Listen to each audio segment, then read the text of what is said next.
On fait l'expérience cette semaine d'un phénomène très rare qu'on appelle Shula Yoga en astrologie védique, qui veut dire quoi?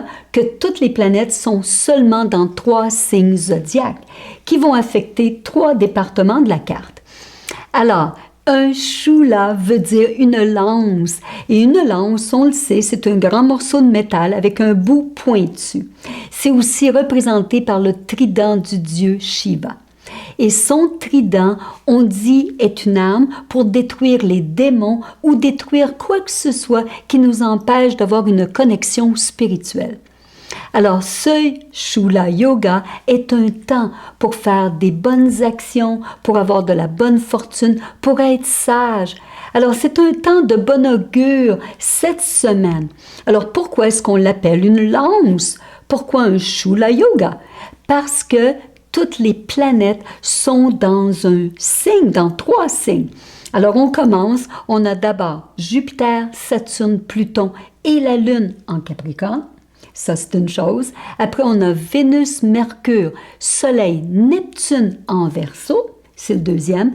Et après, on a Mars et Rahu en Taureau. Et quand on a tout ça ensemble, on peut être très attaché à ce qu'on veut, qui fait qu'on va devenir aveugle. Puis on va peut-être pas voir la grande image parce qu'on est pris par juste ce que nous, on veut. Alors, ça amène énormément de focus. C'est bon d'avoir un focus. On est capable de déplacer des montagnes, mais il faut juste ne pas être trop têtu ou trop fixé sur nos désirs qui fait qu'on va négliger les besoins des autres.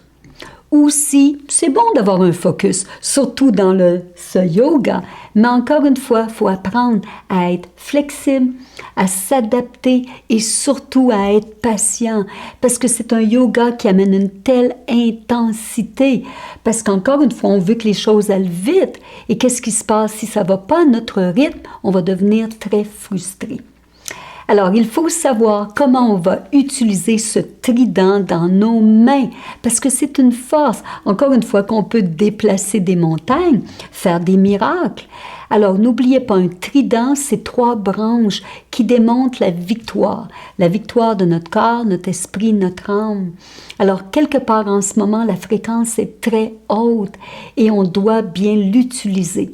Mais si on ne l'utilise pas comme il faut, on peut créer des émeutes ou on peut blesser quelqu'un avec nos paroles, avec nos pensées, avec nos actions. Alors, comment on va faire pour déplacer des montagnes positivement? Alors, on va aller regarder ces 3 signes. Alors, on commence avec Capricorne, qu'on commence à connaître maintenant. Alors, on le sait, Capricorne fait une opposition à Cancer, 180 degrés. Et une opposition, c'est une confrontation de 2 principes. Alors, on le sait que Jupiter est en Capricorne dans son endroit faible, alors il veut le succès à quel que soit le prix. Mais il regarde Cancer, son exaltation. Alors, il doit apprendre à être sage, il doit apprendre à avoir beaucoup d'empathie, à avoir extrêmement de la générosité et en même temps d'être très bon, d'être humanitaire, d'avoir ce concept. En même temps aussi, la Lune, elle aussi, est en Capricorne, regardant son signe Cancer. Alors, la Lune en Capricorne est réservée, elle est pragmatique, elle est très responsable, mais elle doit développer, parce qu'encore une fois, on veut bouger les montagnes, elle doit développer de la sensibilité pour les autres, pour les besoins des autres. Parce que la Lune en Capricorne, quand elle est blessée, elle va vouloir se défendre ou elle va vouloir s'isoler.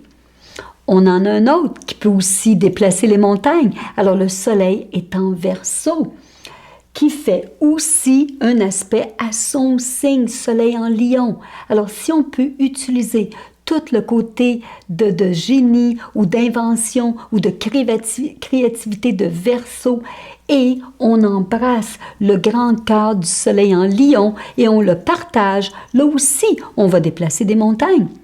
Et le dernier, Mars en Taureau dans un signe fixe de terre, lui aussi fait un aspect à son propre signe, Scorpion. Et Mars en Scorpion est très fort, il peut amener des miracles, il peut lui aussi bouger, déplacer les montagnes. Alors la seule chose, il faut se rappeler, il faut rester calmement actif et activement calme. Et à ce moment-là, on va être correct. On va savoir comment utiliser ce Shula Yoga. Alors, une autre chose qu'il ne faut pas oublier, alors le 11 mars, c'est une journée très spéciale qu'on appelle Shiva Ratri. C'est la nuit du dieu de Shiva. Alors, c'est une journée qui est bon de faire de la méditation, le mantra de Shiva, et si vous pouvez aussi jeûner, parce qu'à ce moment-là, vous allez avoir tous les bénéfices. Vous allez attirer beaucoup de chance, de prospérité, de paix dans votre vie et plein de tout ce que votre cœur désire. Alors, vous pouvez aller voir notre version du mantra de Shiva, Mahamutriyam Jaya, qu'on a fait avec Serge Fiori, qui est connu, et aussi notre grand musicien extraordinaire, Peter Keogh. Alors, allez voir ce mantra, il est d'une force et d'une beauté. Écoutez-le pour le 11 mars. C'est une journée très, très spéciale. La semaine est spéciale. Alors, partagez cette vidéo et bonne chance. Quelle semaine avec Shula Yoga.